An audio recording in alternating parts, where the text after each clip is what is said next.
So we will give the participants a couple of minutes to join, a couple of seconds to join. This always takes some time just for the connection before we officially start.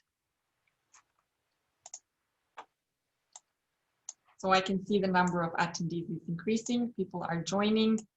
So let's give some time for everybody to arrive before we officially start. We are here at the GQSP Global Dialogue, and we have participants from all over the world. I can still see people joining, so we'll start in a minute.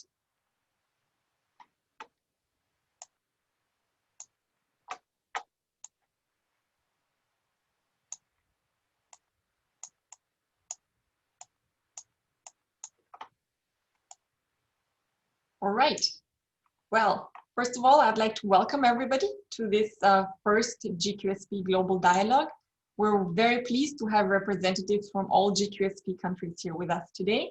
My name is Dorina Nati. I'm the program coordinator at UNIDO, and I will lead you through the event today. Before we start, some technical details important for you to know. We do have interpretation service available today. So for our Spanish-speaking participants, we have Spanish interpretation available. Please choose the language now. At the bottom of your screen, there is an interpretation button. Please choose English or Spanish and mute the original language. So tenemos interpretación en español disponible. Para escuchar en español, elija Spanish en la interpretación y silenciar el idioma original, mute the original language. So interpretation will be available as of now. So the agenda for today, we will start the event with some introductory remarks by UNIDO and SECO, and we will then give you a short update on our global activities and tools before we move into the two panel discussions. The first panel will discuss experiences and best practices from the past couple of months during which we all had to deal with the implications of the global outbreak of COVID-19. The second panel will look into the future and discuss how we can capitalize on the emerging opportunities despite the crisis we are in. The attendees are required to please ask their questions in writing at the Q&A window at the bottom of your screen. We will then select the question and ask them to the panelists. If your question is addressed to one specific panelist, please indicate so, and we will make sure that your question is asked accordingly. We will do our best to answer all the questions that we receive. We want to apologize in advance if we are not able to address your question due to time constraints, but we will do our best to do so. Today, we're also taking full advantage of the technology, so the session will be recorded and the recordings will be made available to the audience afterwards. Well, having said that, welcome everybody one more time. I would like to give the floor to Mr. Bernardo Calzadilla-Sarmiento, the Managing Director of Digitalization Technology and Agribusiness at UNIDO, for some introductory remarks. Bernardo, the floor is yours. Thank you very much. Good morning. We start by the morning for the colleagues in South America. Good afternoon and good evening, everybody. Thank you so much for joining this first global meeting, global dialogue, which is possible thanks to the changes in which we are living, thanks to the digital space in which we have been forced to live throughout the last I would say couple of months. It happened that we went into the lockdown in almost all the countries. We are facing different momentums of the pandemic, and certainly is affecting at present more the Latin American countries. In Europe, we got out, but eventually are very cautious as a second wave may come. But we have been working still a lot, and we managed to find a different way of bringing our agenda forward. So first of all, let me congratulate you and thank for all the work that has been done. we that have access to technology, have access to the internet, for us, it was not so difficult to switch and be able to continue our work. We have some technologies in place that help us to continue recruiting, implementing, and also another very important element is to have these dialogues. When we started the lockdown, also we did a very thorough analysis of the relevance of quality and standards for COVID, which was very useful to show how important quality and standard is beyond our main emphasis on market, on trade, but also for health, for food, for education. So we have seen the relevance of our area of work, quality infrastructure, in a much broader perspective. When we went in containment, we were able to continue doing a lot of work. We did a lot also in GQSP countries like Colombia. We had a very good example in helping the companies to come back by disinfecting, by guiding them to do the work. But we did this also at the broader level with UNIDO. We did an SME guide at the broader level, and this SME guide was to foster resilience, business continuity. We have been working also in some parts of the world in helping to reshuffle the production, and now we are thinking about recovery. But I would say from the beginning, through the GQSP program, we have been able to start a process of having dialogue, technical dialogues about the relevance of our area. And this first meeting, global meeting, was also inspired by last year's visit to Switzerland and the study tour we had. We originally had the idea that eventually this year we would have another study tour, but it happens to be that the changes are giving us the opportunity today to meet in a different format, and eventually we will also have a study tour in a virtual format in the coming months. I think Dorina has started to discuss with some of the counterpart institutions, ISO, METAS, SNV, and VIPM, etc., how to make first a visit. In Ghana, we had a very interesting case where we are using the glasses for virtual visiting the companies. So there are many opportunities we are getting, and this is what we should highlight. This should be the first of our global meetings. It's a wonderful opportunity. The dream would be that we meet all together at one stage, but in any case, thank you very much for all the good work that has been done. I think the figures show us that more or less the programs have continued a very steady pace of implementation with some differences, but it was an effort for everybody. I think it was a challenge and an effort to continue working. And I just, from the point of view and on the part of the program, I would like to thank for all this commitment.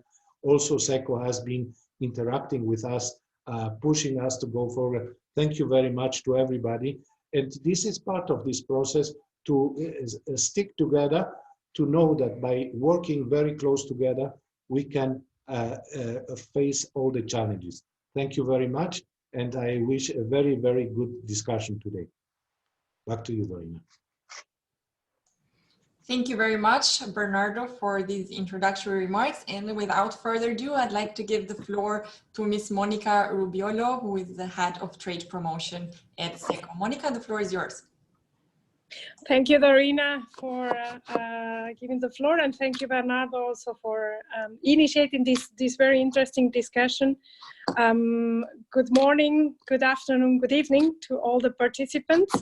It's really a pleasure for us to be part of this first global meeting, which takes place, as Bernardo was saying, in a very special circumstances. So we all know what the impact of the pandemic has been on global value chains.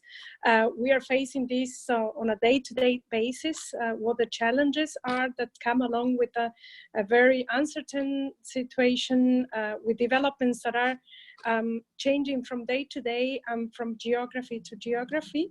But if there is one thing that stands quite clear, is that global value chains will not be the same after the pandemic as they were before that. So there will be a number of changes and disruptions that we need to try to seize, need to try to understand better if we want to make of trade the engine of growth as it was the case before the pandemic. But the big question, and I think this is something that all of you participating are looking at in a different, from different perspectives, is what the influence of framework conditions, what the influence of important issues around TBT, SPS conditions are in order to allow value chains to work again. And understanding also that they have been fulfilling a role during the pandemic, otherwise many people in different countries would have not been able to go their jobs and to buy the food they required, but also the hygienic materials that they needed in order to combat the pandemic.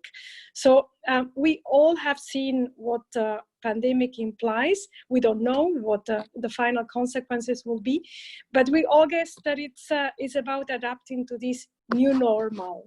And I guess, at least on our side, we don't know what exactly this new normal means, but we know that one of the important features is the one that Bernardo was referring to, the big push for digitalization.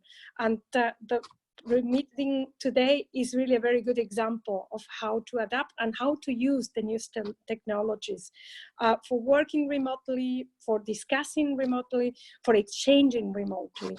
And we are very glad that this global meeting could be organized with a relatively short delay and with all the challenges that Dorina knows very well and the rest of the team knows very well. So it's very important that we use these opportunities to be ready for the next phase, whatever it is and however it looks like. In terms of adapting infrastructure, adapting regulatory environments, adapting also the response of governments, firms, and different institutions working in the quality infrastructure area to address these new challenges. What I can tell you, at least from a SECO perspective, is that I think we are doing quite a good job. And by I mean we, together with UNIDO and together with the program and all of you participating in it, because we have seen what Bernardo was also referring to, a very quick reflect to analyze what the impact is in this quality infrastructure ecosystem, to look for opportunities in order to be part of the answers for the challenges around the pandemic and around trade in general. So we have seen the project adapting, providing also specific solutions. In some cases, it was about supporting the institution in developing new hygienic protocols, or it was about developing the approval for hygienic instruments used during the pandemic. And it was very good to see that the program could be part of that answer. We hope that this will continue to be the case in future, and we count on each of you also for sharing your insights around the different ways how the challenges are evolving in different countries. So let me finish these introductory remarks by thanking very much UNIDO, Bernardo, and the whole team behind, because it has been a very difficult situation, but we have seen the program really responding to that. It's a pleasure to cooperate with UNIDO in this joint challenge. And let me thank you in particular, all of you participating, because the fact that you take your time to take part in this global meeting gives already a very important indication about the importance you confer to issues around quality infrastructure in a challenging context where perhaps because of family, job conditions, there are many other challenges that you need to deal with. So really thank you very much, and I wish you a very interesting, substantial discussion today. Back to you, Dorina.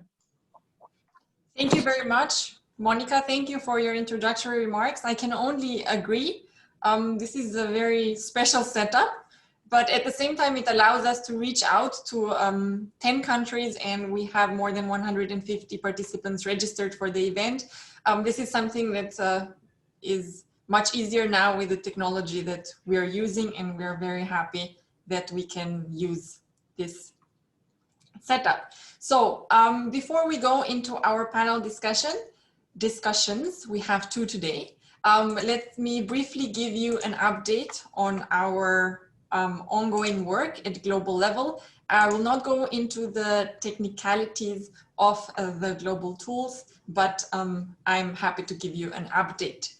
So today we're here at the Global Dialogue, the first of its kind in a virtual setup. And as already mentioned, we're very happy, and we really thank all of you participating in this global discussion, which we believe is very important, and we believe everybody can learn something and hopefully take something away.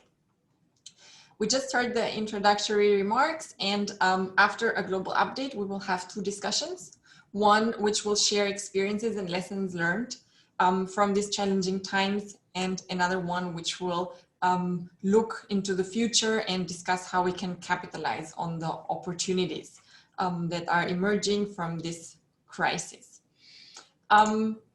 We're very happy today. We have representatives from 10 different GQSP countries.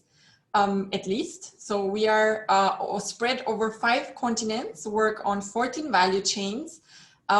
We have projects in 10 countries. 2 of them are about to start, and one additional one will join us in the Philippines. So it's just to give you an overview of how global the audience is and how global this program is. And we are very happy to have you all here today. For some, it's very early, so good morning. For some, it's very late, so good evening. But we hope that it is still manageable on both sides of the world. So thank you for that. As you most probably know, we are working on a number of global tools. These can be global tools for policymakers, but we also develop tools for quality infrastructure institutions and conformity assessment bodies, and tools for SMEs and small enterprises. This is very much aligned to the overall objectives of the program and is made available to the countries. And on the other side, we take up information from the countries. And this already brings me to my first announcement. So we are finalizing the trade rejection tool, which is an interactive online tool actually that will provide information on trade rejection data in the different countries. We have been working intensively on harmonization of the data, and also in the way we will present it online to ensure that it is easily understandable for everybody. So we are happy that we can announce this tool will be available soon on the UNIDO Knowledge Hub. This is an assessment tool, so please feel free to make use of it, and we will also reach out to you for more specific analysis in your respective countries. Another tool that we have been working on is the tool for conformity assessment bodies. We call it LabNet. The LabNet will contain information on conformity assessment services in the respective countries, but it will also contain information for conformity assessment bodies, such as guidance on the implementation of ISO IEC 17025, the 2017 version, a guidance which UNIDO just recently launched and will be specifically for conformity assessment bodies. We have been working on this online tool, which is already available online in a soft version. The next step will be to populate the tool with more and more information. So be aware that we will be reaching out to all of the countries to collect the information on the conformity assessment services available in your respective countries, and most importantly, in the value chains that we are working on. We also have been working on a tool for SMEs, and we all know that quality management is the basis of quality and standards and smart production as we understand it. This online training, which we have been developing for quite a while with international experts, is now ready to be launched. So this just gives you an overview. It is a comprehensive introduction into quality management in broad. It of course refers to the ISO standard 9001 on quality management, but also other quality management principles. So we encourage you to promote this training in your countries and specifically to small and medium-sized enterprises. But knowing the content, I can say it's a very interesting training for everybody who wants to know about quality management, not only SMEs, but also institutions and others. All these tools, all trainings and everything that we do, we publish on the UNIDO Knowledge Hub, which you can reach under hub.unido.org. As you can see, we do have a training academy. We do make the tools available there, and we have a set of technical publications which are all available to you and to your stakeholders. So please feel free to visit the Knowledge Hub and make use of all the information, tools and trainings that are available there. You will also find interesting news articles from other countries, from other UNIDO projects in the areas of trade, but also in the area of investment, innovation and others, which might be of interest to you. So please visit the Knowledge Hub for any further information about the program and UNIDO's work. Another tool that we have been working on for a while is the GQSP video.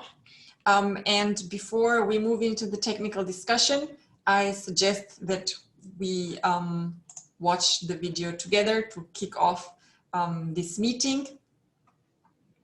So this is a communication tool of ours, let's say. So please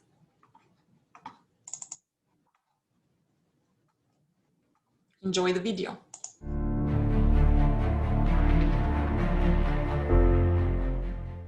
A cashew farmer in Ghana, a furniture maker in Ukraine, a chemical producer in Colombia. What do they all have in common? They all want to trade across borders. But complying with international standards can be a real challenge, especially for small and medium-sized enterprises in developing countries. This can often mean missed opportunities to trade, and with it, missed chances to boost your industrial sectors, strengthen your economy, and reduce poverty. That's why it's so important to enhance a country's quality infrastructure system, which is the combination of initiatives, institutions, organizations, activities, and people that help ensure products and services meet the requirements of customers and are safe for consumption and use. That can mean looking at everything, from standards which define the requirements a product must meet, to the weights and measures you use, to testing product safety. Setting up a quality infrastructure system is one of the most practical steps a developing nation can take. It can have positive impacts on a wide range of areas, including trade competitiveness, food safety, public health, the efficient use of natural and human resources, the environment, and climate change. Quite simply, improving the quality infrastructure can also improve lives. That's where the Global Quality and Standards Program comes in, or GQSP for short. The GQSP is the new global approach developed by the United Nations Industrial Development Organization, UNIDO, and the Government of Switzerland through its State Secretariat for Economic Affairs, SECO. The GQSP helps countries set up or improve their quality infrastructure systems. It draws on UNIDO and SECO's valuable expertise, as well as best practice from their long and successful experience of working together. But the new approach goes further than before to achieve greater impact. This is done by identifying quality-related challenges and making targeted interventions at every single stage of the value chain. It aims not only to boost the competitiveness of specific sectors in those countries, from coffee to cashews, but also to align with each country's priorities. It's an approach that successfully spans across the private sector and public institutions through three key pillars of activity.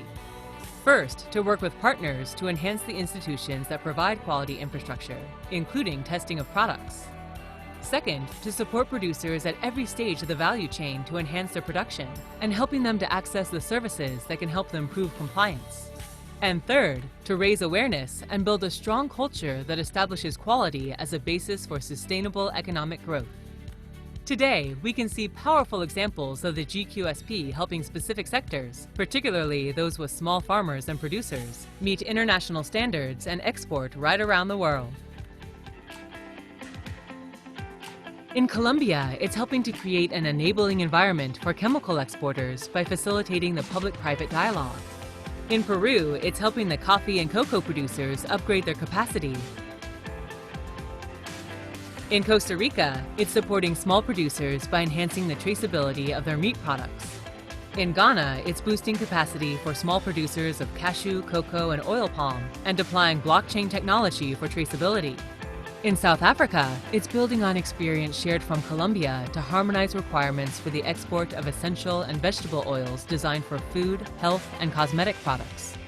In Kyrgyzstan, it's helping small fruit farmers prove their products are safe. In Ukraine, it's boosting the institutional infrastructure for the export of wood and processed wood products. In Georgia, it's improving testing for fruit and vegetables against EU market requirements. In Indonesia, it's helping people in fisheries and aquaculture to get their produce certified. And in Vietnam, it's supporting testing services for the mango industry. All in all, today we can say that many more sectors and many more countries are able to export because of the GQSP. But the Global Quality and Standards Program is about so much more than what we do in each country. It's also about working on a global level to share our knowledge, both from our world-class research and our extensive experience of working around the world. We do this through an interactive online platform. The platform provides news, information, and training materials for a broad range of stakeholders. Through this, we believe our work can be more than the sum of its parts. It can be a global public good that shapes the future of technical assistance in the field of quality and standards for years to come. There can be no doubt, the GQSP offers a powerful tool for sustainable development, from the small farmer working to support her family, to the national government seeking to achieve its ambitious sustainable development goals. Because an enhanced quality infrastructure has the potential to change countless lives around the world, for the better.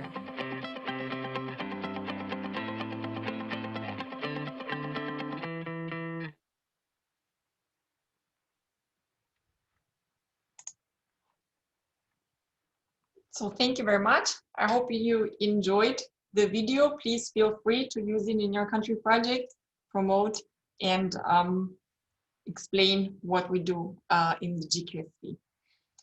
Well, without further ado, I would like to go to panel number 1. So I'll kindly ask everybody that's participating in panel number 1 to turn on their camera. In the first discussion, we will discuss the experiences and lessons learned. And the panel will be moderated by my dear colleague, Ms. Nora Deyanang, who is a project associate at UNIDO and who also supports the GQSP at a global level, but also GQSP South Africa and more specific. So Nora, please, the floor is yours. Thank you very much, Dorina, for that introduction. I have the honor and pleasure to moderate this first panel discussion, and the session will highlight the experiences and lessons learned, as Dorina just mentioned. Please now allow me to introduce our esteemed panelists in the order in which they are speaking. First is Ms. Monica Viva. Could you please give a wave, Monica? Hi, Monica. Monica is the Director of Standardization at ICONTEC, the Colombian Institute of Technical Standards and Certification, and ICONTEC has been working very closely with GQSP Colombia. Our second panelist is Mr. Pak Sudari. Could you please give a wave? He's the National Chief Technical Advisor of the GQSP Indonesia project. Next, we have Ms. Mirim Osmonalieva. She's the head of the accreditation work unit at the Kyrgyz Accreditation Center, KCA. And last but not least is Ms. Vu Thi Tu Kuyen. She's the acting director of the International Cooperation Department, Directorate for Standards, Metrology, and Quality Chairmanship of the ASEAN Consultative Committee on Standards and Quality. Thank you to all our panelists for participating today. I'm sure it'll be a very fruitful and interesting discussion. And I also want to take the opportunity to remind you to please keep your intervention short and sweet. They shouldn't be more than 5 minutes. Otherwise, I may have to nudge at you and therefore interrupt your flow. So today is the 25th of August, I'm sure as you all are aware. And putting this date into perspective, it has been 5 months and 15 days since the WHO declared COVID-19 a pandemic on the 11th of March. Yes, I have been counting. For many of us, it has been and still is a truly surreal experience. And without a doubt, we can all say that our lives in one way or the other have been abruptly disrupted by COVID-19. So in this panel session, we want to consider the new situations encouraged in these select GQSP countries during these times, how they have managed, and the lessons they have learned. So my first question is for Ms. Monica Viva. The outbreak of COVID-19 has posed unprecedented challenges to industries and people worldwide. What measures have been taken in Colombia to mitigate the negative effect of the global outbreak?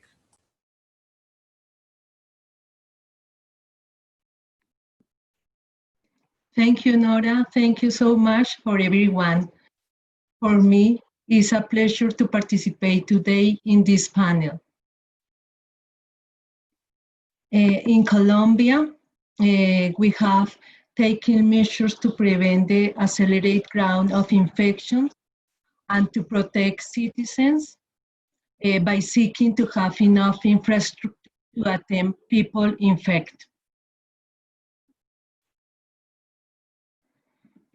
Also, we have taken actions to improve all the crisis economic. You know, the economic reactivation has been a priority for us.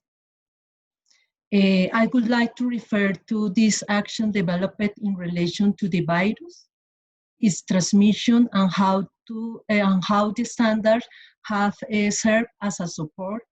In this regard, Econtech, as a national standardization body, has adopted and developed 110 standards that have support the measures taken by the government. According to this, our processes were adjusted to operate virtually. You know, virtually activities are the best at this moment, but also an emergency mechanism was defined for the approval of the standards document.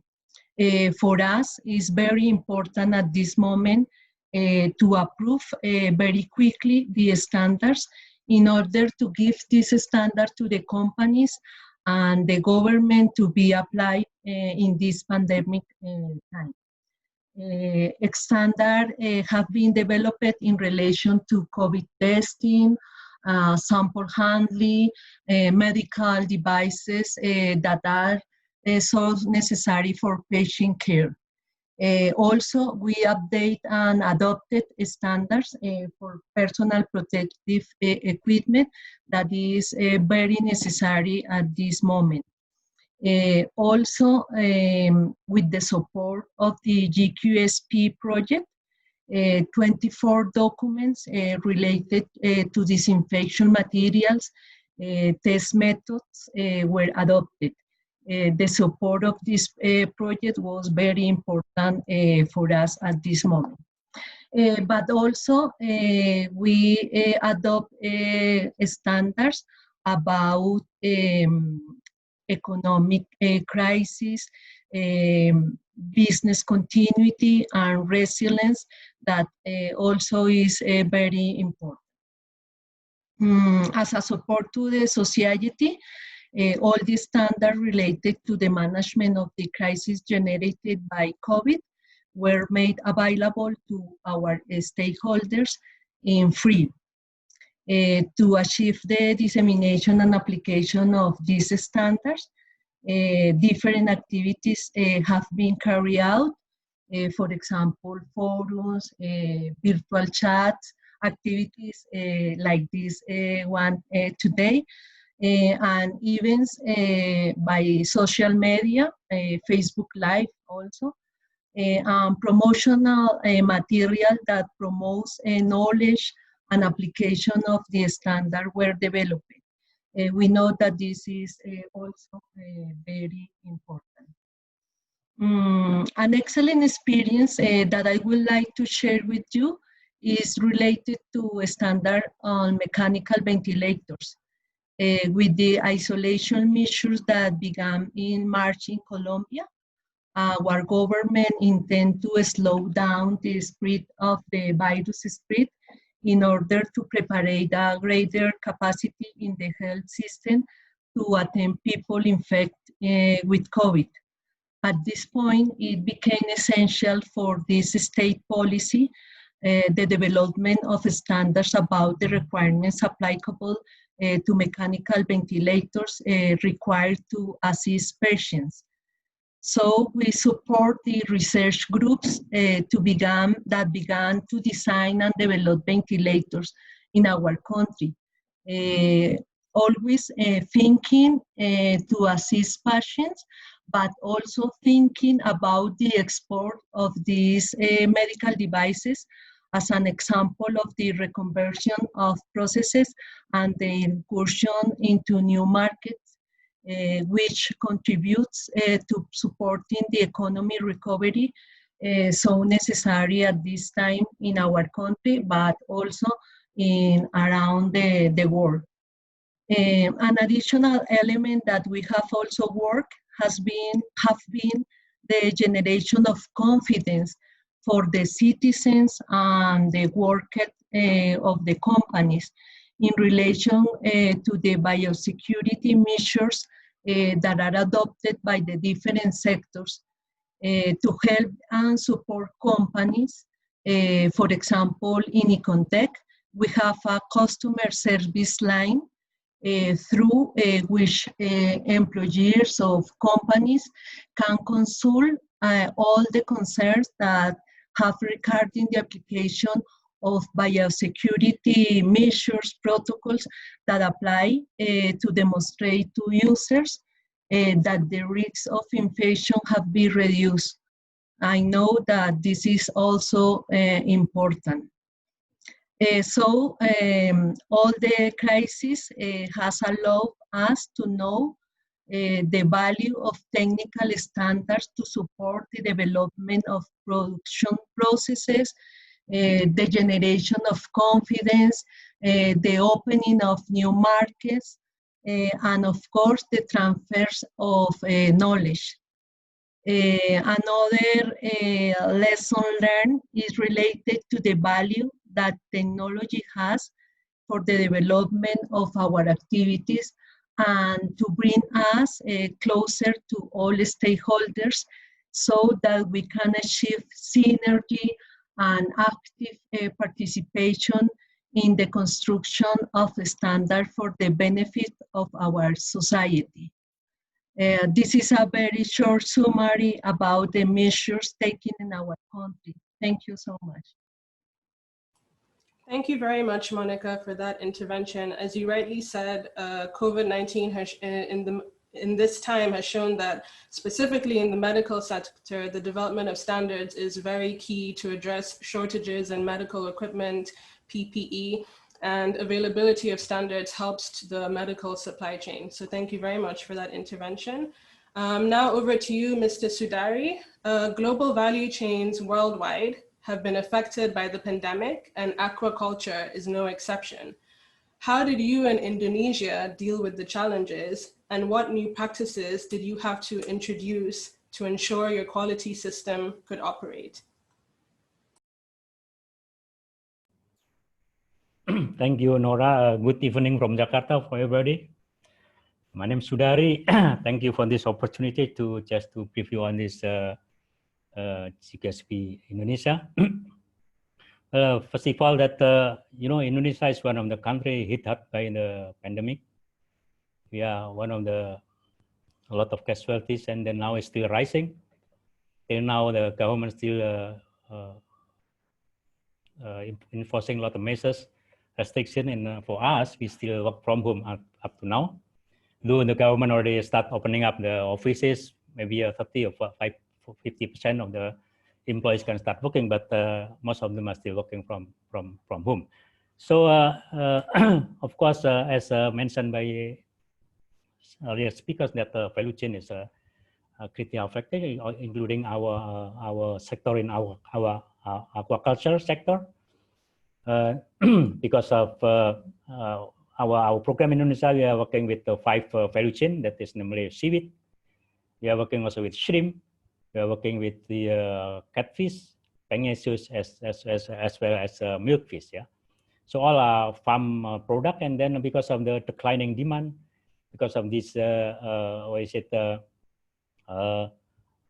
interruption is in logistics, distribution, and also supplies of the inputs, that is what really affected the sector. Yeah, and the government actually, is really focusing on 3 aspects. The first aspect in the health, of course. And the second aspect is on social security measures to help the poor, to help the low-income groups. And then the third aspect of government focus is to provide stimulus for the economy to keep running on the economy. Yeah. Right. On regarding our program, I think we are working closely with our partners on aquaculture. And during the pandemic, that we are still working from home, we are focusing actually on 4 main areas related to the aquaculture sectors, and also to the global global quality and standard program, GQSP Indonesia.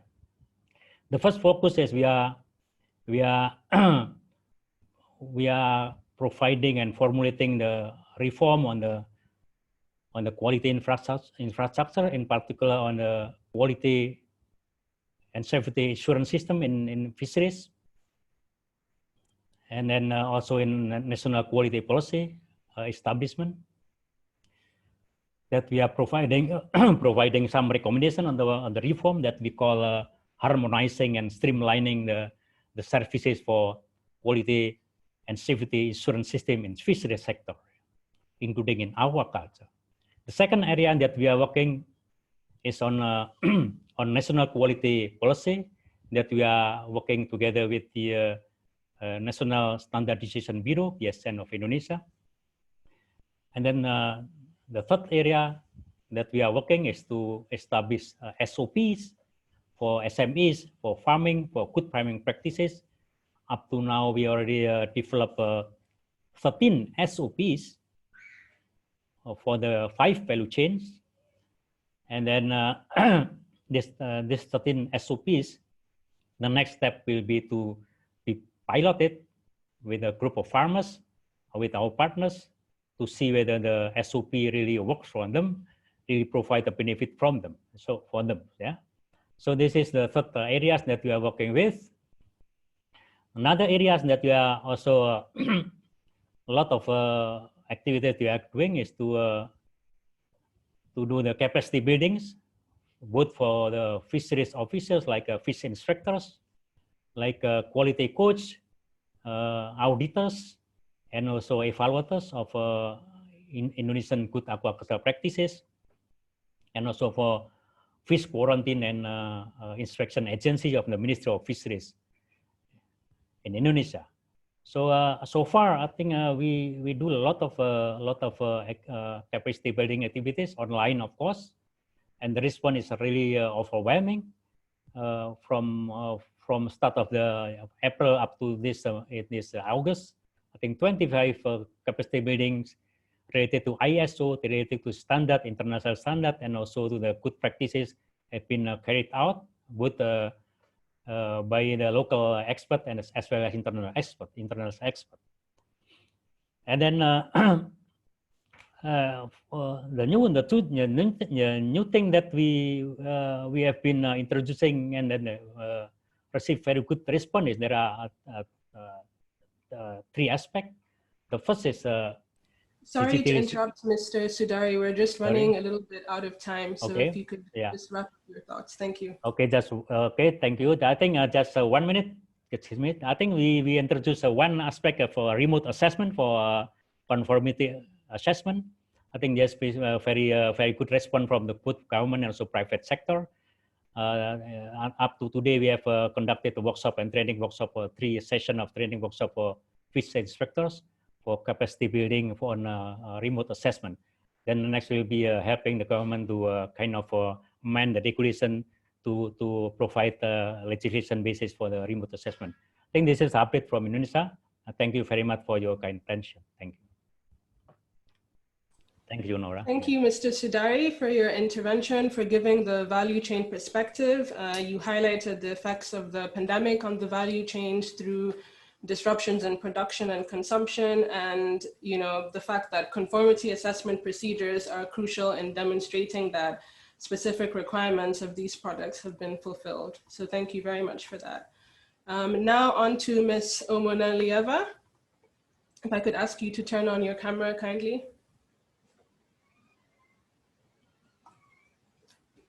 Ms. Omonalieva. Thank you very much. Miriam Osmanalieva, yes. Yes, the global pandemic has highlighted the importance of testing and conformity assessment and the global recognition of related results. How did you address these challenges related to the accreditation of conformity assessment bodies in Kyrgyzstan? Thank you very much. Let me at first introduce, I will quickly. My name is Miriam Osmanalieva. I'm head department of organization accreditation works. Kyrgyz Central Accreditation is a subordinate subdivision of the Economy Ministry of the Kyrgyz Republic and a single national accreditation body authorized and performs the function of implementing state policy in the field of accreditation of conformity assessment bodies. KCA confirms the competence of conformity assessment bodies, ensuring confidence and creating conditions for the recognition of the results of their activities. The impact of COVID-19 pandemic affects too many areas of economy, affecting health, the economy, and of course the effect to the area of conformity assessment activities. I think it's all over the world. At this moment, due to the current situation, there is an urgent need to regulate remote work of employees of our accreditation center. It should be noted that KCA conducts works on accreditation of conformity assessment bodies in accordance with the ISO EC 17011 standard, which establishes the requirements for accreditation bodies and provides confidence in accreditation carried out by them. At this moment, from the beginning of pandemic situations all over the world, from June month in Kyrgyzstan, in our center, from June month, our accreditation center has developed a procedure of remote assessment on conformity assessment bodies, taking into account the provisions of the ISO EC 17011, also mandatory documents, some mandatory documents of international accreditation forums.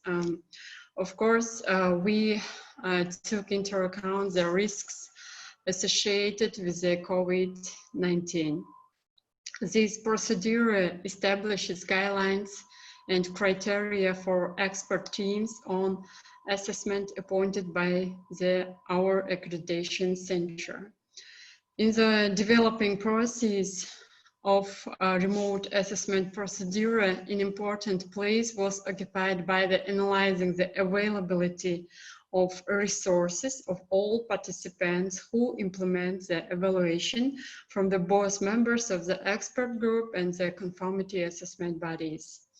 The resources include the availability of internet connection, ability to connect to online conferences of an available platform, as well as a real access to work for personnel of conformity assessment bodies. It's a physical presence at workplace.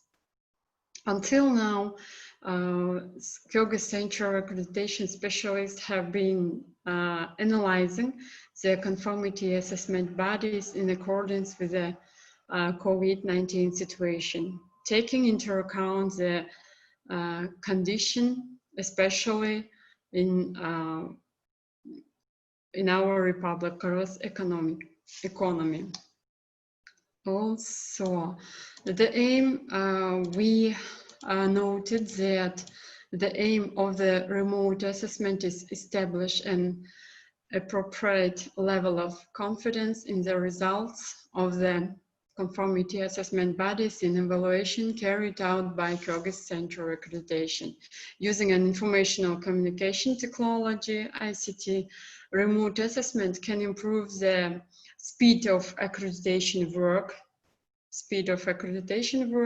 For example, involve personnel of accreditation body or conformity assessment body who may not be readily available, and avoid delays and limitations that may arise during on-site assessment travel. And of course, in order to avoid infection COVID-19. The using and adapting of remote assessment on conformity assessment bodies by Kyrgyz Accreditation Center can be done on the basis of mutual agreement between conformity assessment bodies and KCA. At the same time, the level of risk regarding the reliability of the data obtained during the assessment should be acceptable for KCA. Remote assessment of conformity assessment bodies can be conducted only in carrying out of inspection controls over the activities of an accredited CAP without combining the process of expanding the scope of its accreditation under the certain situations. That is all. Thank you very much for attention.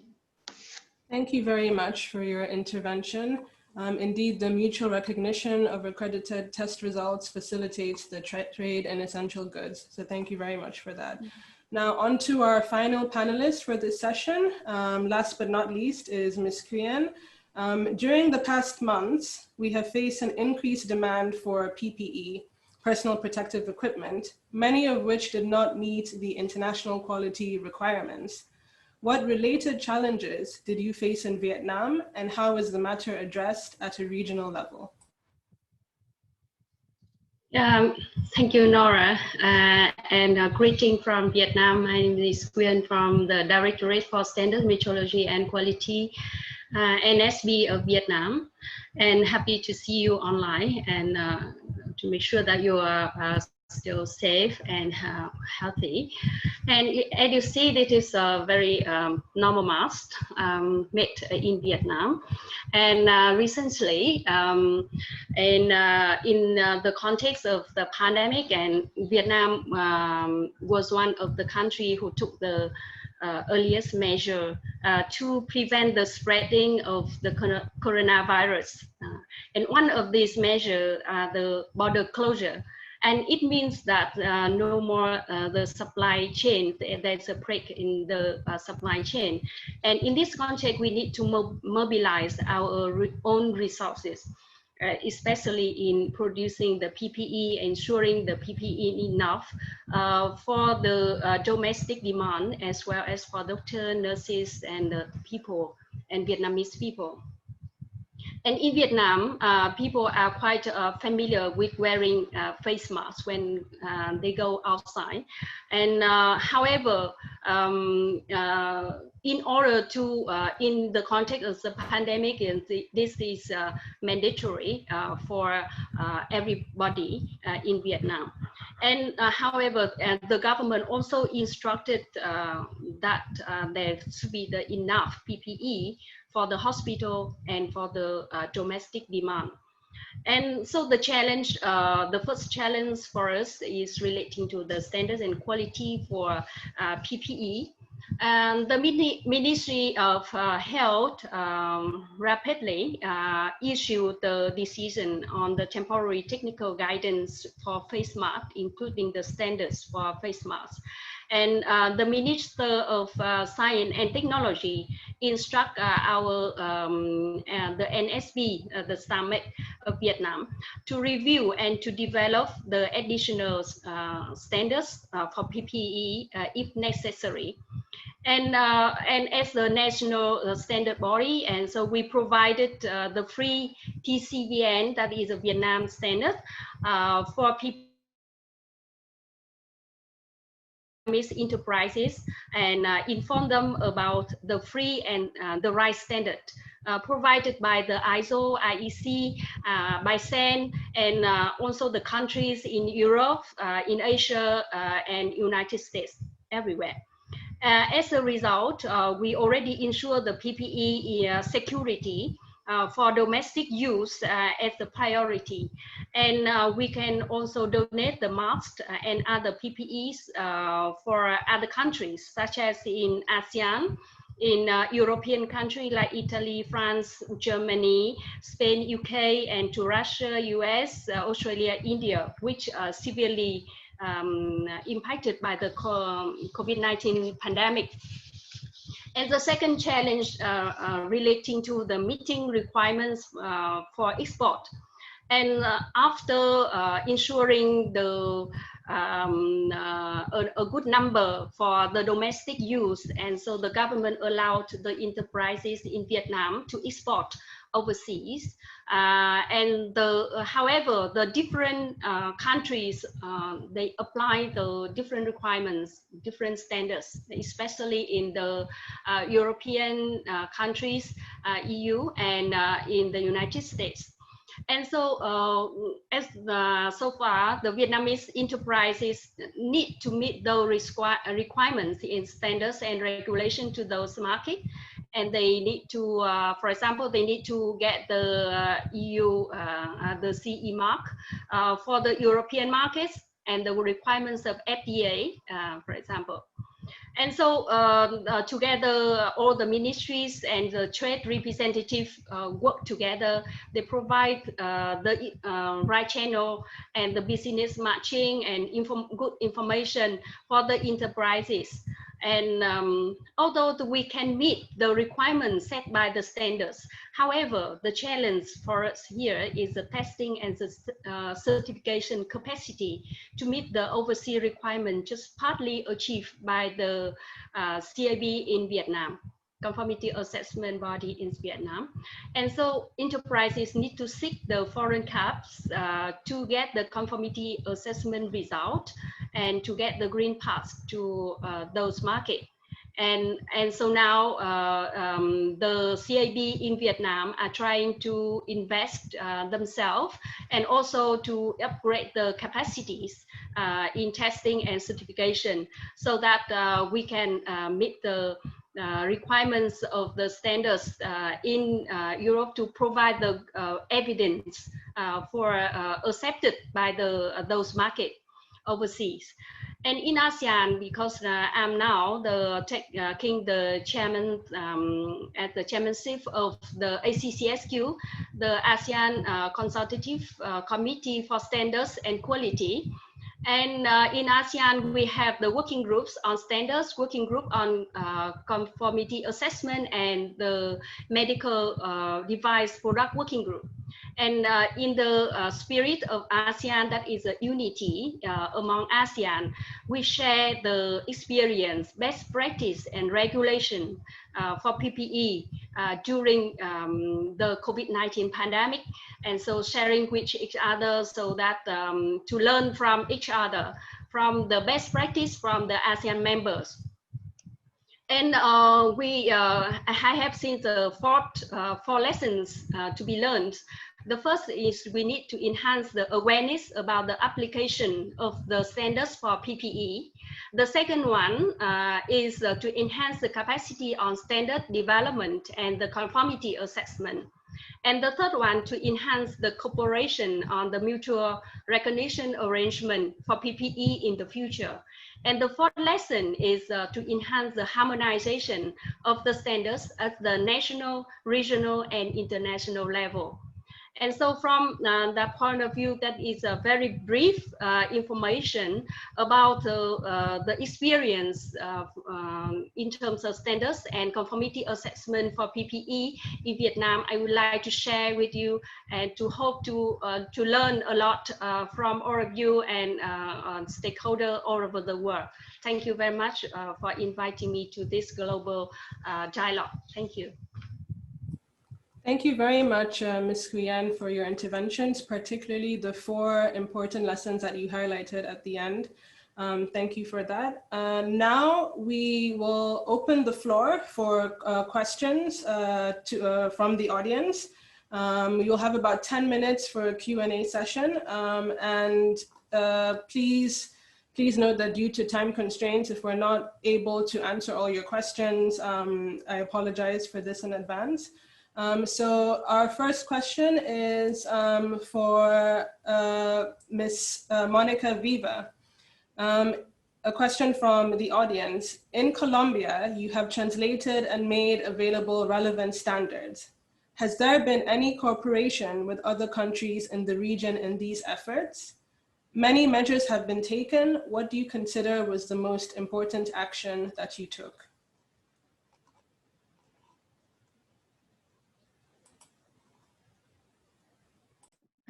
The most important action was to adopt different standards to support the companies to develop new products and to thinking in the exportation of these products. We have adopted different standards from ISO, from IAC, from ASTM, in different kind of products. For example, disinfection, medical devices. And one of the most important activities was the development of the standard about the COVID. This is a standard from Colombia for the handling of the samples and for the COVID test. And this was developed here in Colombia in our technical committee of standards. Then we give these standards for our standardization bodies colleagues in Latin America, and they are adopted also our standards. This is our experience in this way. Thank you very much, Ms. Viva. A question for Mr. Pak Sudari regarding Indonesia. The question is, in Indonesia, how have you been ensuring the provision of conformity assessment services for food products in times of lockdown? Thank you. I think, as I mentioned, that we are now starting introducing this remote assessment for the government to carry out the remote assessment. And then I think this has been started implementing it, the remote assessment, for particularly for HACCP certification for the establishment of a seafood processing unit. And we start carrying out capacity building for more inspectors to be able to establish or to do the remote assessment. Technically, they are very good.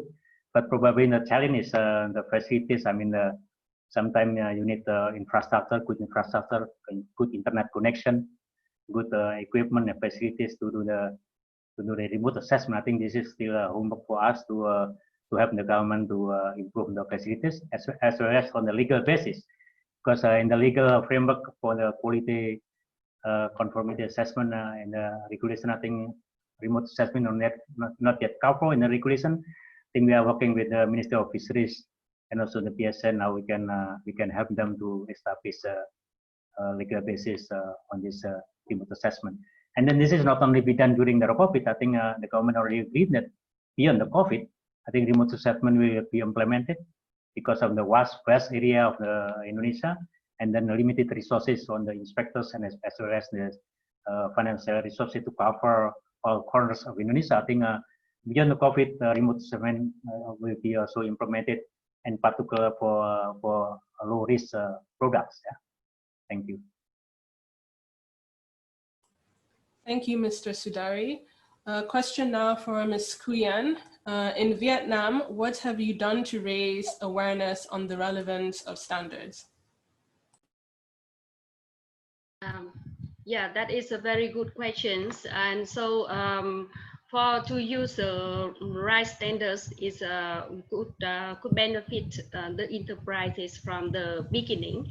And so when ISO and IEC and SEN and many countries in the world at the same time provide the free standards, and Vietnam also promote about the free standards, Vietnam standards for all the enterprises, so that there are 11 free TCVN standards to be provided, and we have broadcasts on the website of the NSB of STAMEC, as well as on the mass media, and also on sharing on the Facebook and many other social networks, and in order to provide the information for the enterprises.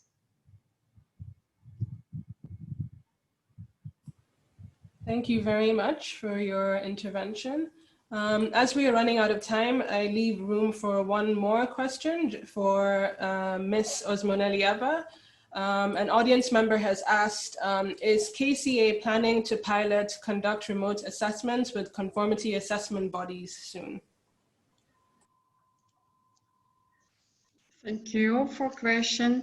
Yes, that I said, we adapted the remote assessment on conformity assessment bodies accredited by our accreditation body. And at this moment, we analyzing all informations to spend this remote assessment.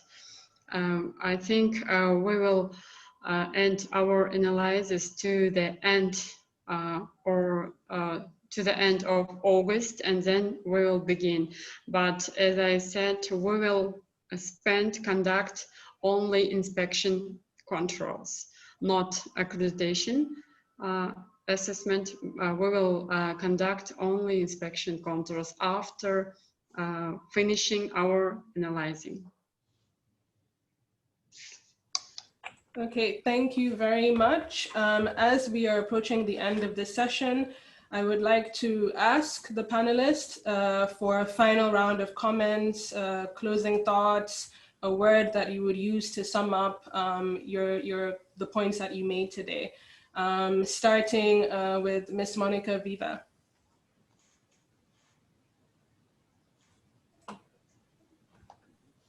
Thank you, Nora. I think that the most important lesson learned was the value of work together with the government, companies, academic, and all the stakeholders. This is very, very necessary at this moment.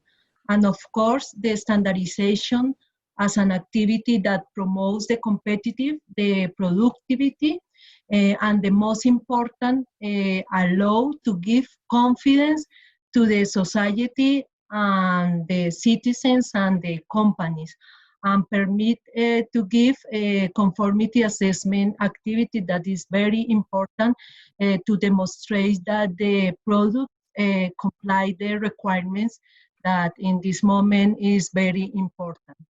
Finally, I would like to say that this pandemic is a challenge for us around the world, and for us the most important is to join and work together, support the policy, the government, in order to improve the economy and to give the best patient care that is necessary because of this pandemic.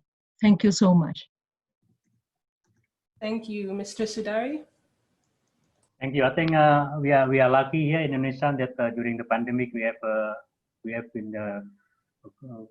very good collaboration with our partners, especially the Ministry of Fisheries and Marine Affairs and Fisheries, the National Standardization Bureau, and also the related association. I think we are during the pandemic, during the COVID-19, I think we have a very close collaboration with them, synergies with them, and then even now it's getting stronger. And then I think this is very important aspect that our program is running quite well. And thanks for the support from all stakeholders in Indonesia. and we are willing to collaborate also with other programs in other countries and exchange some experience that they have. Thank you.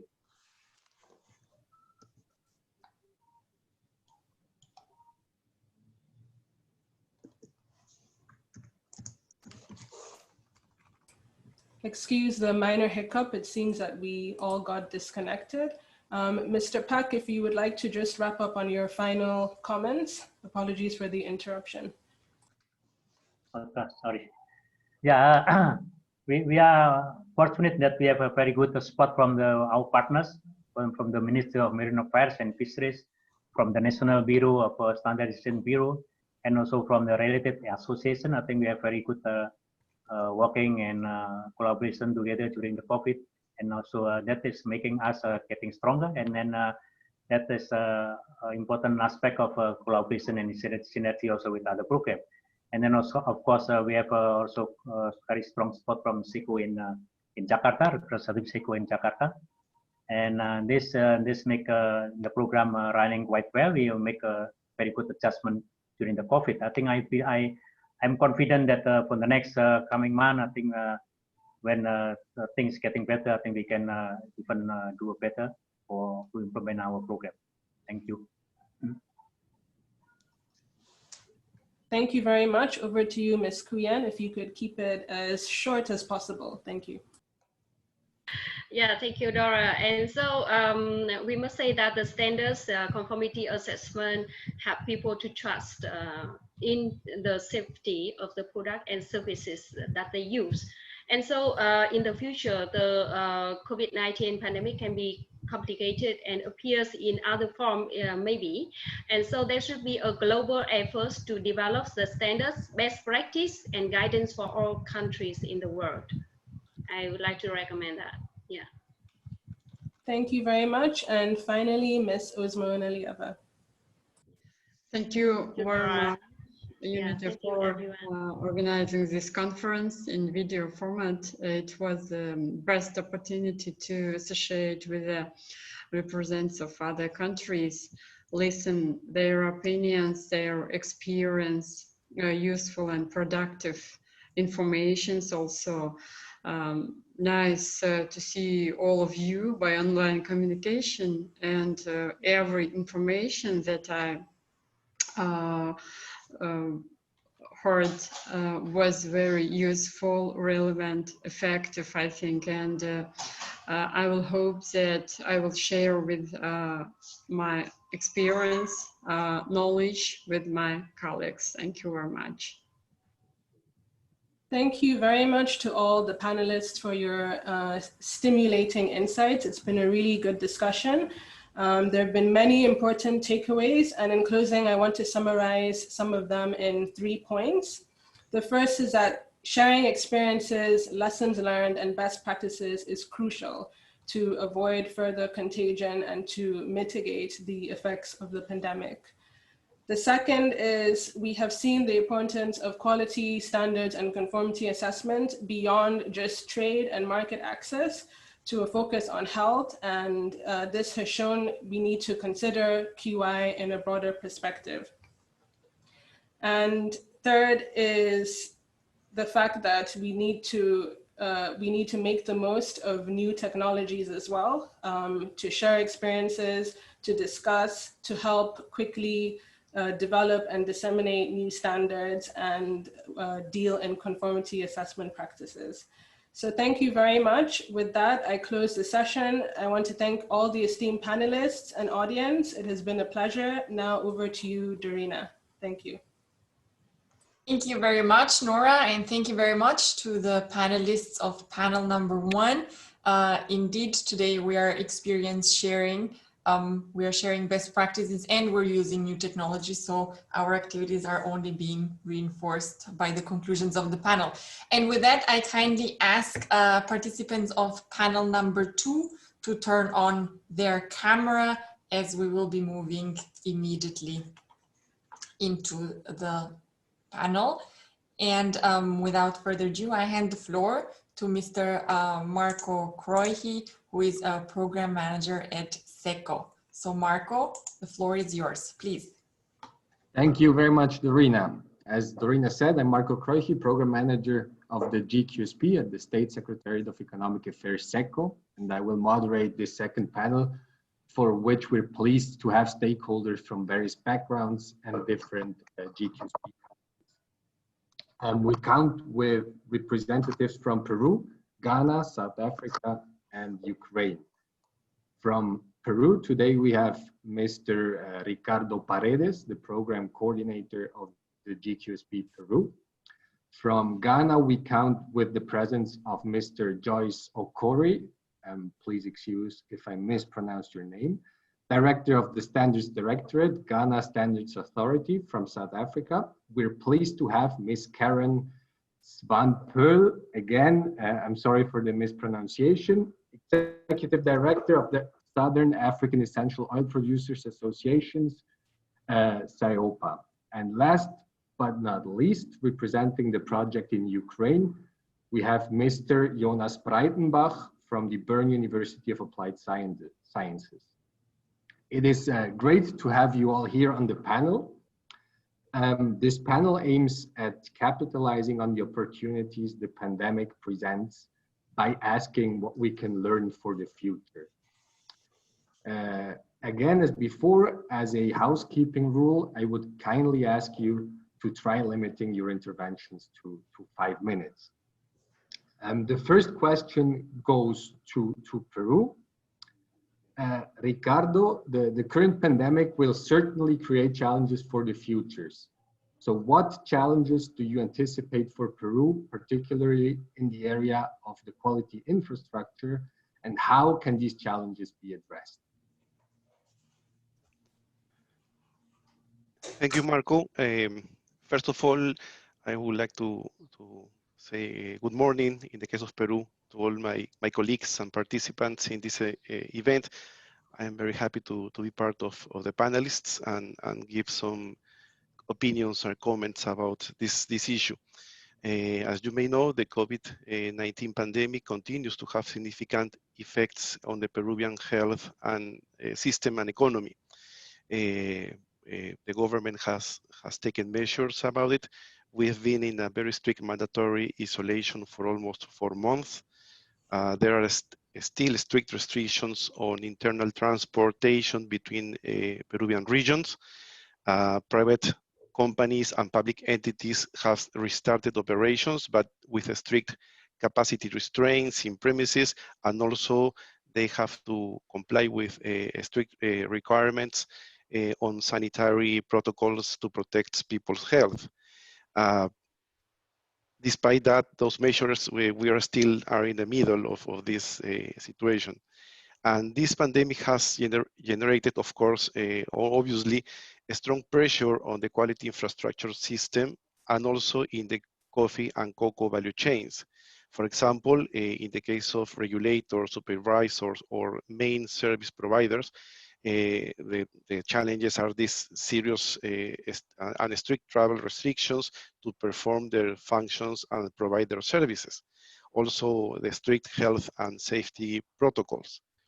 In the case of the private sector, especially in the case of the GQSP Peru, the value chains of coffee and cocoa, the stop of normal operations and breakdown of the domestic commerce chain, it's a very, very important challenge for them.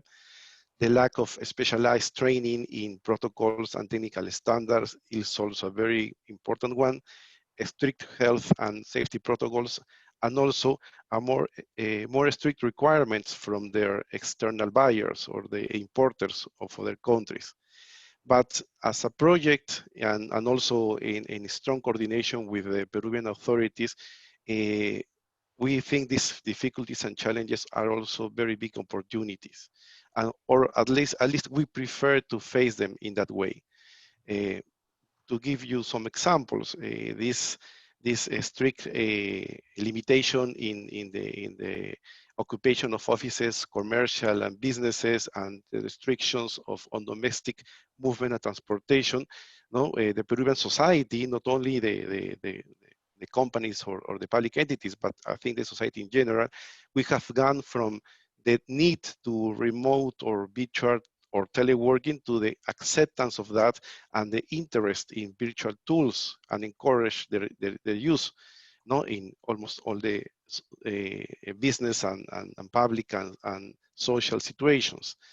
Another example is at the beginning, these mandatory protocols to restart activities, very strict in some senses, give the society also a very clear message that protocols protect health and save lives, no?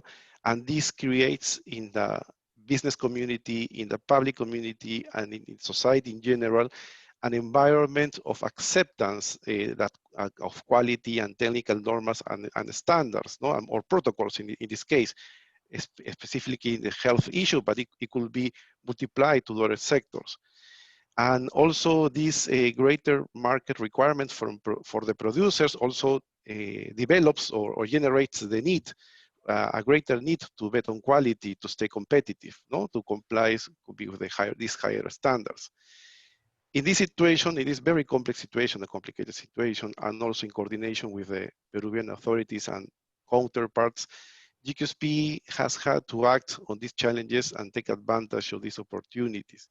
Therefore, among the many activities that we are carrying out, we are prioritizing, for example, the strengthening of our regulator counterparts, for example, to promote or to create the capabilities for the authority to apply what is called a remote or virtual accreditation, or also accreditation with a flexible scope. In the case of SENASA, for example, the Organic Agriculture Regulator of Peru, we are trying to strengthen its system of organic production, of the supervision of organic production. In the case of culture, as I said, I think the environment could help us to provide a strong message on the importance of quality standards and technical procedures, no, to improve everybody's lives, and also given this acceptance and need of virtual communication, also it could help the project to have a higher use of these tools and to greater use of virtual diffusion for all the seminars and courses that we are organizing. Thank you very much, Marco. Thank you very much, Ricardo. I very much liked your intervention because it focused on opportunities, the acceptance to work remotely, and the interest to use the respective tools, the acceptance of the need to apply strict safety and health protocols within the broader population, and also the greater market requirements as a possibility to boost quality. So thank you very much, Ricardo, for this. Without further ado, over to Ghana and Joyce. The question for you is, standards have played and are likely to continue to play an important role in mitigating the impacts of the pandemic. What are you doing in Ghana to ensure standards are used effectively in the future? Thank you, and a very warm welcome to the panelists as well.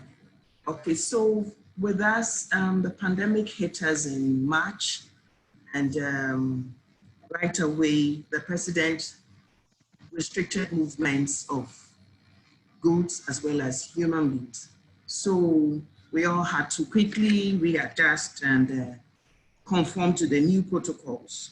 So basically, for GSA, we quickly had to put together some standards that's really on the PPE scope. So it included ISO standards, IEC standards, EN, and then ASTM standards. So we adopted a total of 38 standards, and then we got 2 standards produced locally. That is the publicly available specification for the reusable face mask. And then we got another standard for the hand sanitizer, which was very critical for that period. So the standards covered quite a number of scopes. So we had 4 standards for face mask and face shields.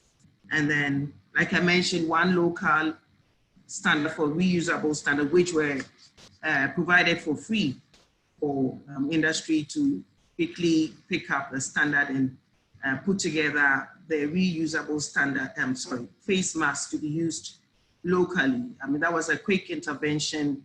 And then since it was really difficult to even get the face mask around, this was an intervention that was put out there. So we had 2 standards for ventilators, and then 5 standards adopted for PPEs, and 27 standards for test methods, which were mainly for the regulators as well as our testing facility to test these products that were being churned out to ensure that they conformed with the standards. So, like I mentioned, the government also made these products widely available, and also ensured that if you had any facility out there, you'd make sure that they had the detergents or soaps and hand sanitizer ready for use in facilities, especially government institutions.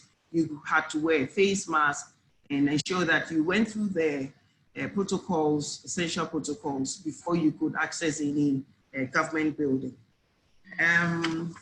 Now it's even been made mandatory to wear face masks. And so it was really important that we could get these standards together. And UNIDO GQSP played a critical role at this point, because we were just taking, aback when the pandemic hit us. So they provided us with all the necessary support to quickly adopt these standards, and then also provided training for SMEs that were engaged in the production of the hand sanitizers as well as the reusable face masks. So that was a great intervention and very timely from UNIDO.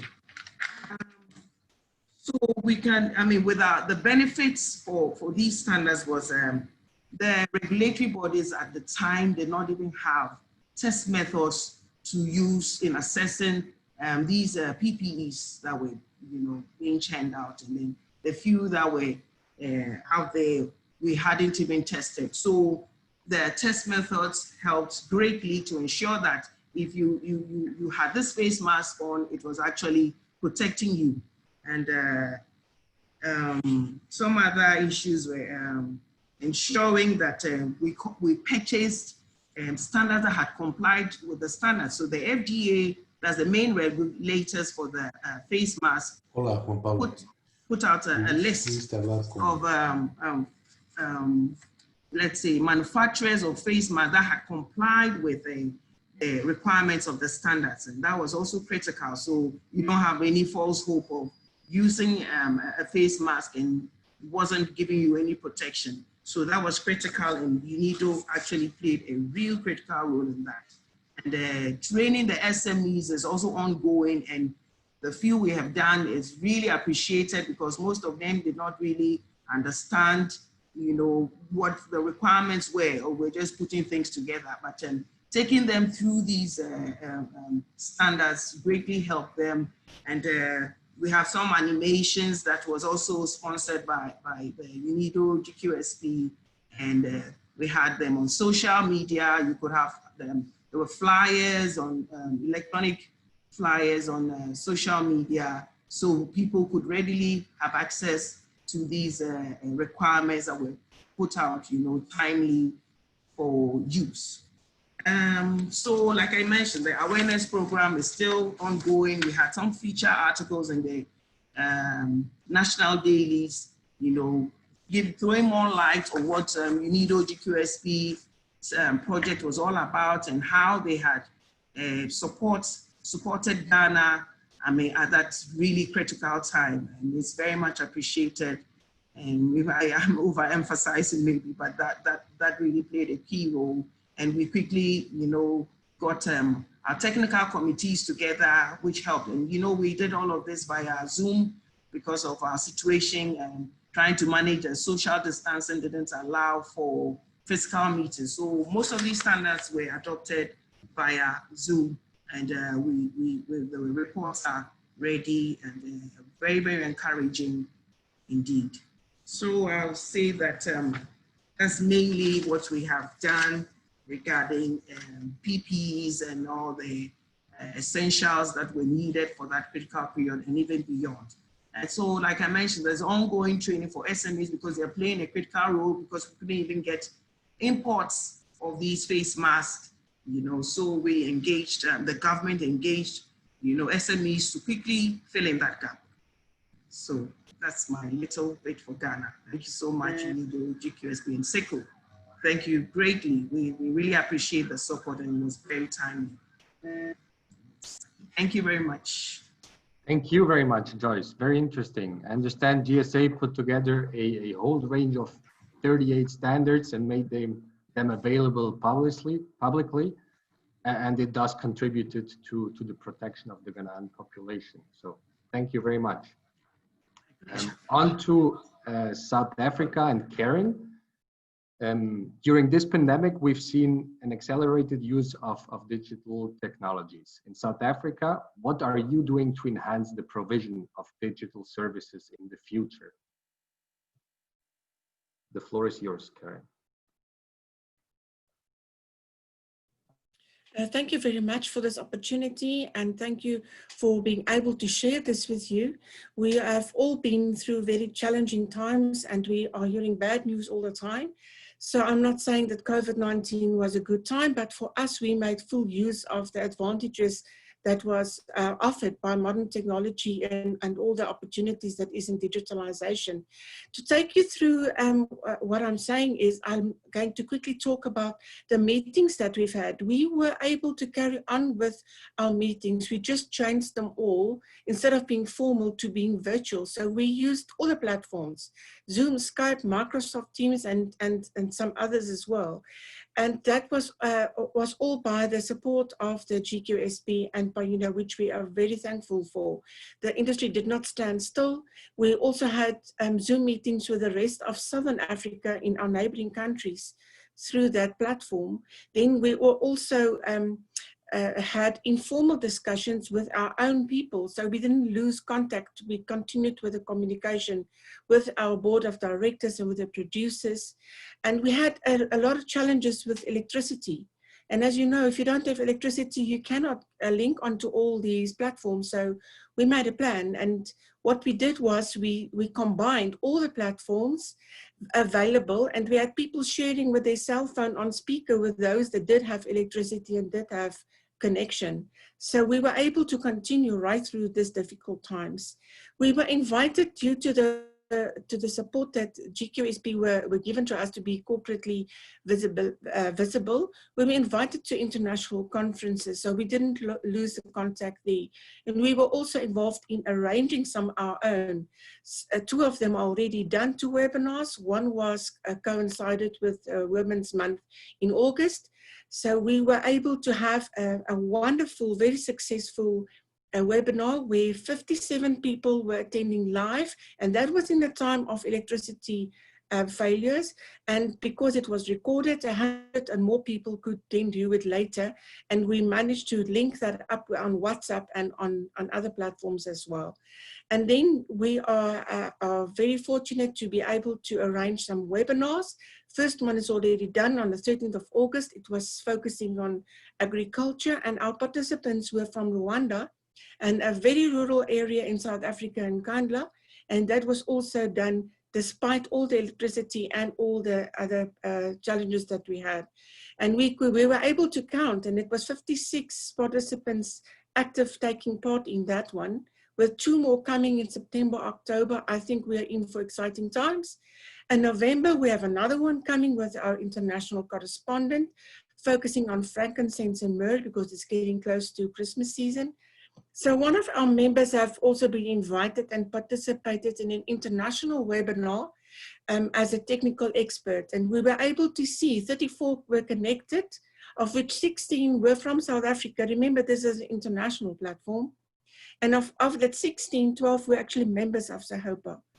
So you can see that record keeping and statistics are really made much easier utilizing all, the benefits of digitalization. We envisage also further training by virtual means.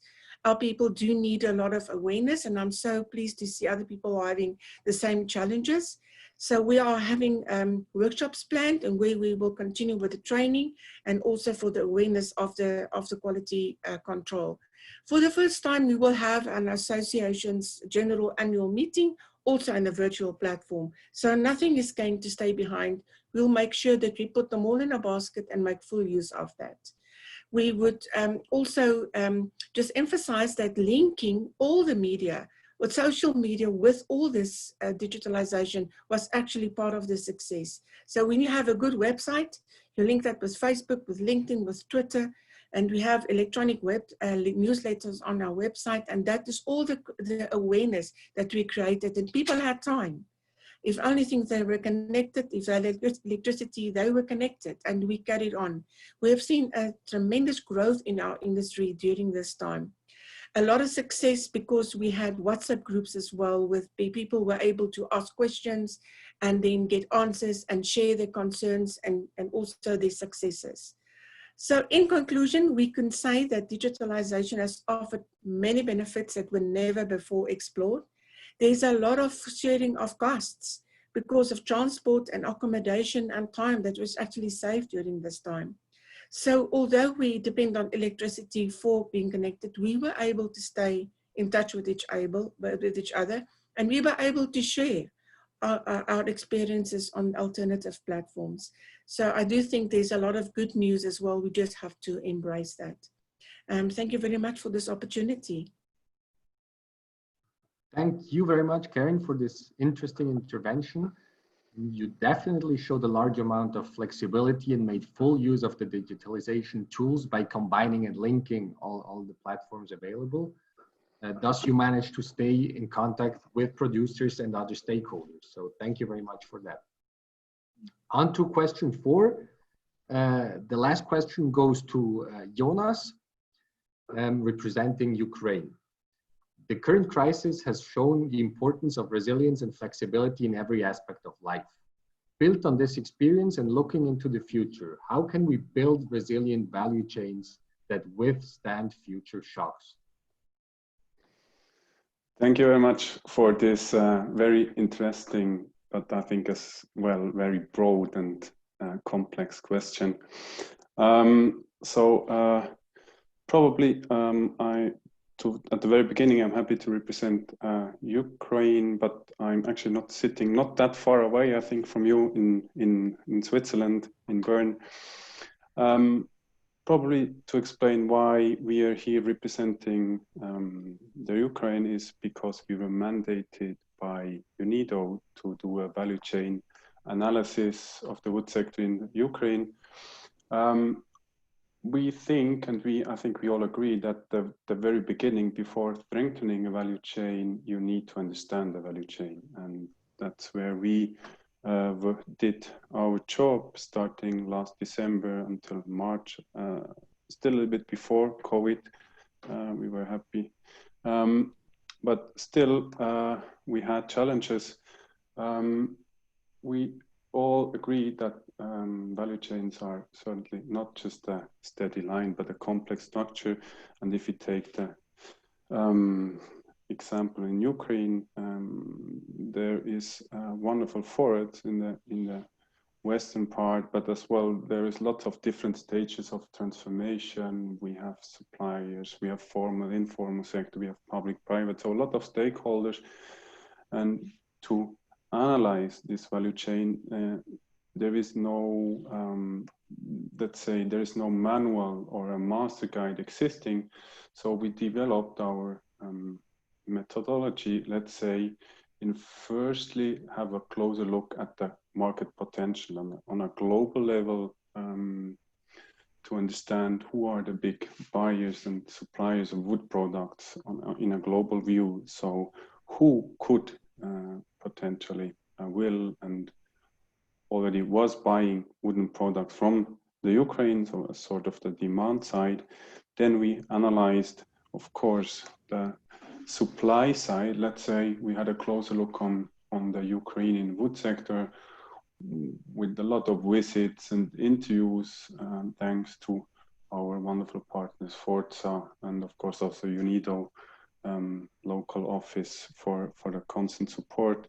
So we had a closer look on the Ukrainian side, of course, and then not to forget the QI perspective to add.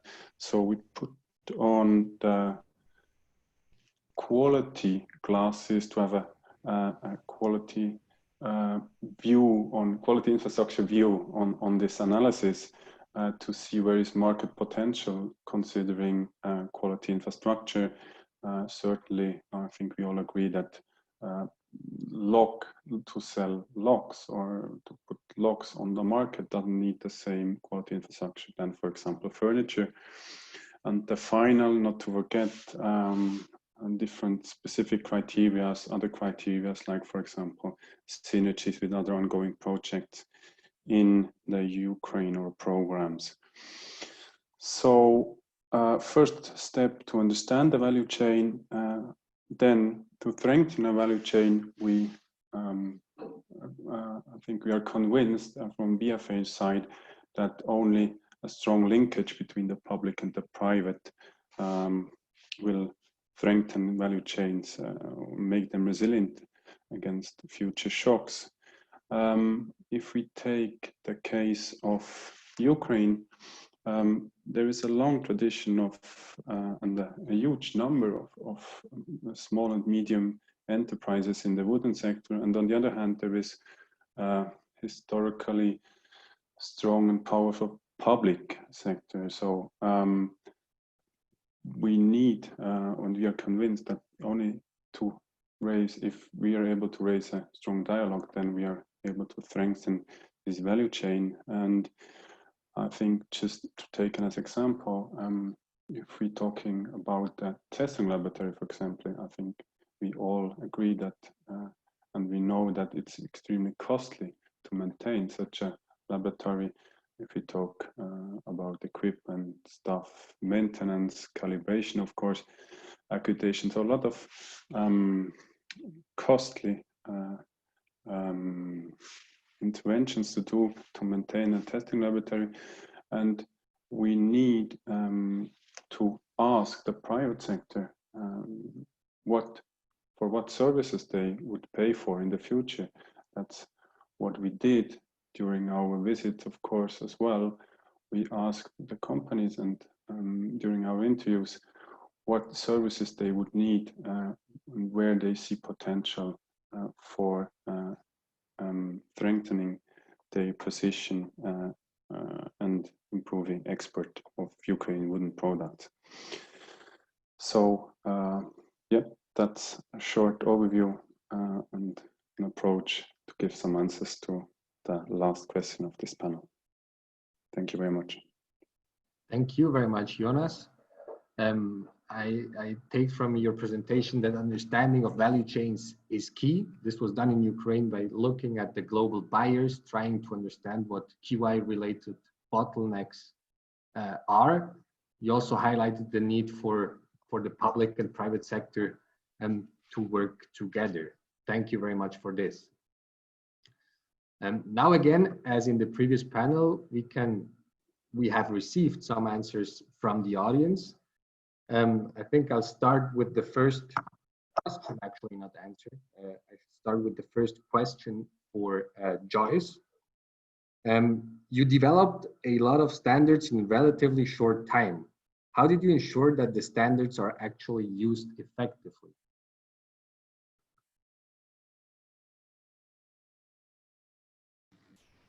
Yes, indeed, we had a work plan and we engaged the technical committee chair and members right from the start. So we had to group the standards to make it easier to get the relevant technical committees to look at these standards. So we didn't just lump them up. We just had a comprehensive work plan. We spoke to the committee members, the chair, and then they also appreciated the fact that these were standards that were needed urgently. And the good thing is these are identical adoptions. So we had the laboratory involved. We had all experts, I mean, amongst the stakeholders that would normally use. You had all the, you had academia, you had research, and everybody was on board, and they knew that there was something we had to do quickly, given the time space we had. And of course, we communicated this work program to UNIDO, and it was approved. We had to get this, it was timely, and everybody agreed and accepted that it was timely. So for its use, once you have the regulators on board, you have the conformity assessment people on board, they had reviewed these standards, and where we thought that would need adequate or additional support regarding test methods, we have communicated same to management so that we have complementary support for the labs. But those that we readily used, the labs have confirmed that they're able to do. So where we have shortcomings, obviously, we have had to communicate to management to provide us additional support to build capacity to do further testing. But by and large, the critical ones are being used, and we had those who would use these methods on the committee. So whatever challenges they had, they brought on board, and through discussions would complement each other's support, looking at the laboratories around. If we couldn't do parameter A and the lab next door could do parameter A, which it was a well thought through process to make sure that if we didn't have capacity to do some methods, and for example, another lab in another town could do it, why not?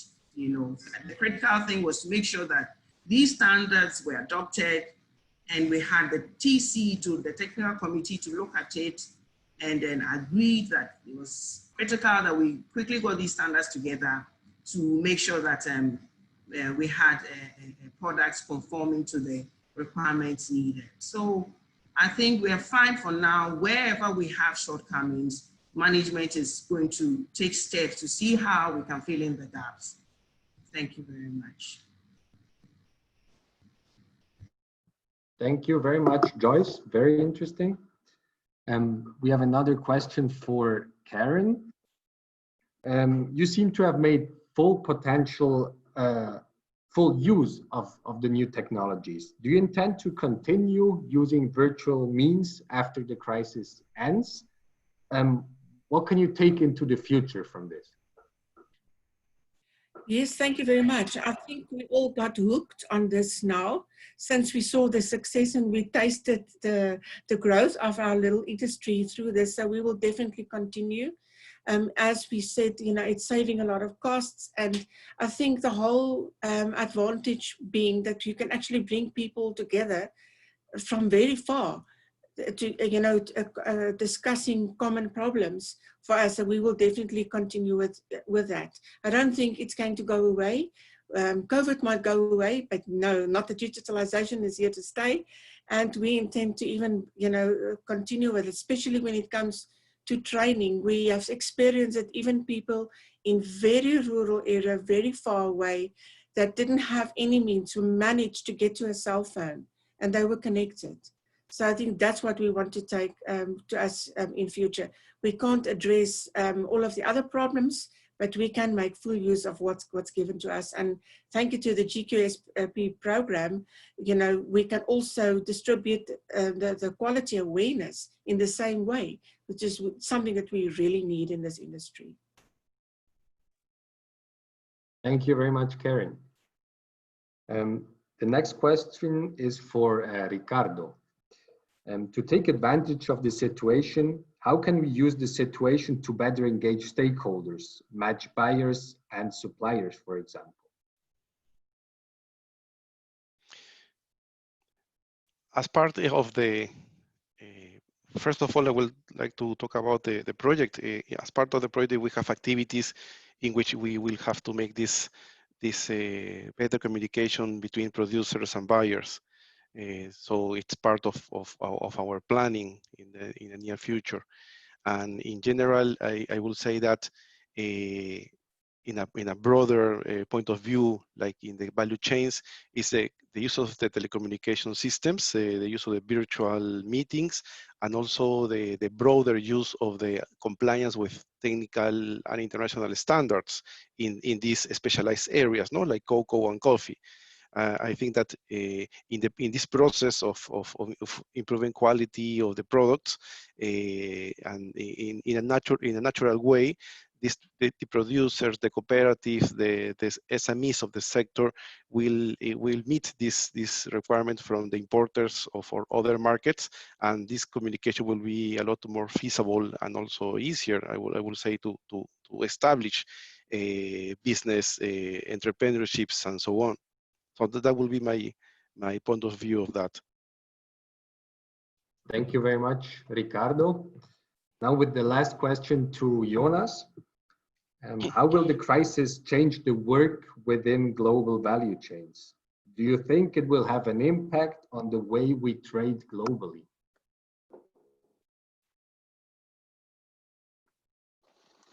Another challenging question, but certainly not less interesting.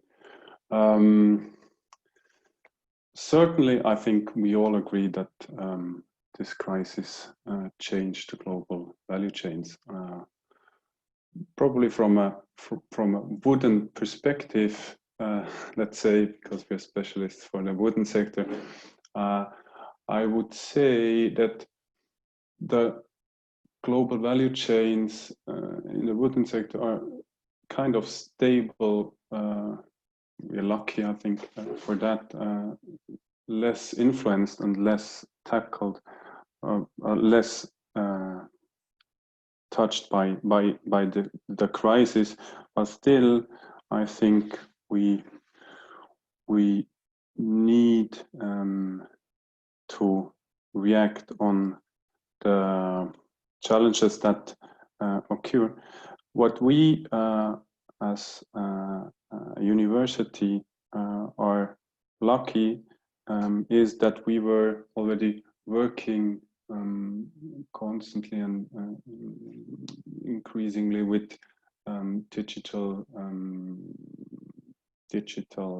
tools and platforms for our students. So we were happy that we had certain experience already before to work with these tools that they are now increasingly used to, for example, organize meetings and so on. But to come back on the question, I think certainly the crisis changed global value chains, but I think we all agree that it's almost impossible and very challenging to predict in which direction it goes. Thank you very much, Jonas. I would like to give the floor one last time to the speakers to present their short final takeaways based on the discussion we had. We'll start with Peru. Ricardo, please. Thank you very much, Marco. Well, I would like just to finish with a message of hope. I think that we all as a society, not only in Peru, but also in all your countries, I think we will move forward.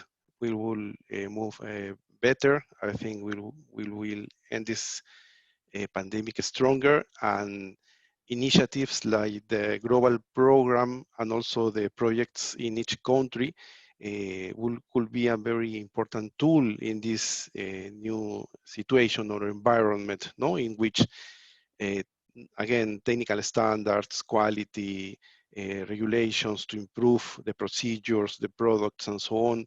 I think we will have a more important role in these circumstances. And that's my final words. Thank you very much for inviting me this participation. Thank you very much, Ricardo. The floor is open for Joyce.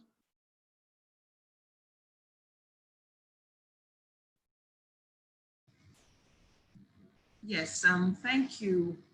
So we're going to continue to explore innovative ways of doing things, i.e. the remote conformity assessment processes. I think we are also facing that challenge where we are unable to do physical inspections anymore. We have to come up with more innovative ideas around it. And of course, we need these standards disseminated to industry as well as all other stakeholders who need these relevant standards. So I'm hoping that as we go along, we would be able to tap some knowledge from other experiences that you've shared today to better enhance our work in Ghana.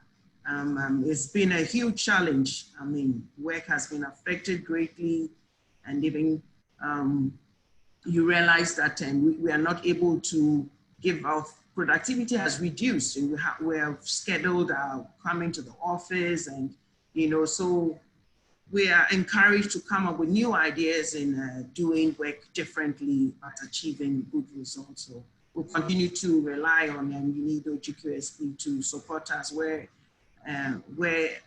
areas that we think they could help us and to better achieve our goals. The main project is also ongoing regarding the 3 value chains, and we're taking steps to quickly finish up the work as we have in our work plan.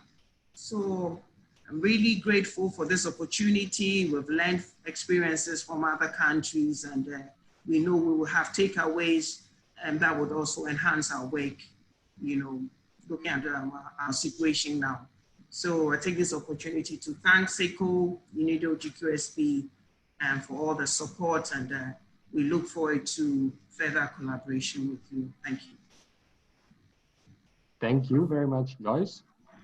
On to Karen. Okay, yeah, thank you for this. What we have seen is that we learned a lot, and it shouldn't be a surprise, because in history, all the biggest inventions and creativity came out in times of crisis.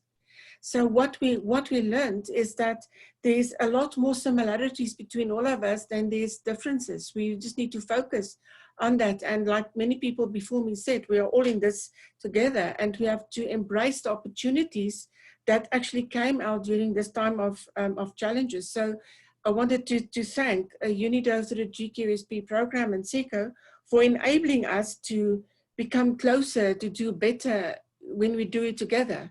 And we really embrace the whole value of being able to communicate, even though there's social distancing and there's all these big problems that we have in society and on the global platform. So I'm looking forward to the future. We had to cut out what we in any way could have done without. So we are all lighter at the end. And I'm looking forward to the wave. I'm looking really forward to the future. Thank you. Thanks very much, Karen. On to Jonas. I'm really happy to be a part of this positive panel, try to go in the same direction. Representing UNIDO, I think we're very happy to have SECO and UNIDO supporting the approach of first to understand the value chain, not only because we're doing this value chain analysis, no, but in general, I think that's a good way to, on the one hand, identify the real bottlenecks related to the private sector, of course, but then on the other hand, as well, to start to create this dialogue with the private sector during this phase of the project, to bring them on board, to convince them to be part and play a major role in a future project. So we're looking forward for the next steps of this project. Thank you very much, Jonas. So I would like to conclude this panel then. For me, a key takeaway is that the pandemic to a certain extent at least, has brought us closer together by increased acceptance of new technologies and does seem to provide new opportunities for learning in several areas, be that on a professional, but also, as Karen said, on a personal level. And I think there is hope to rise from this pandemic better than before with innovative measures and last but not least, the application of quality standards. So at this point, I would like to thank you very much, all the panelists, for taking the time and for their inspiring contributions. Thank you very much, and give back the floor to Dorina. Thank you very much, Marco. Thank you very much to the panelists of the second panel. There's almost nothing to add to the conclusion of this panel. We heard to the two panels, we heard that we learned a lot. We have to work together. We use technology. So this is basically all that we are already trying to do. I think the GQSP being a global program is an ideal platform to exchange, and we encourage the exchange between the countries and with us here at the UNIDO headquarters. So if there is anything that you would like to share with us, then please feel free to do so.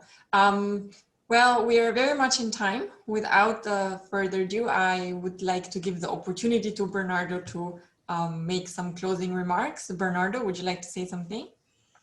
Thank you, Dorina. And as you just said, there is not much to add. I think what I can say, it was a very, very good idea to have this meeting. Extremely useful. We need to do it more frequently, exchange among ourselves. We have been having already some meetings among the project teams, but enlarging to our stakeholders really makes a big difference. I think that this exchange of bigger views is very important. And you see, they are already after me. We are just in time.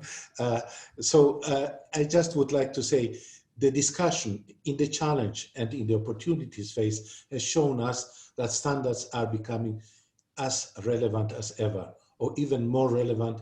They helped us with resilience, with business continuity, and they will help us to move into this new digitalized world where new threats are coming, cybersecurity and new risks, etc. So I think that with standards, we will move to a safer future. Thank you very much. Thank you. Thank you very much, Bernardo, for these closing remarks. I have nothing more to add. I'd like to officially close the session and with a virtual applause to all the participants and all the panelists for their virtual intervention. Thank you very much, and we hope to see you soon in other events. Well done.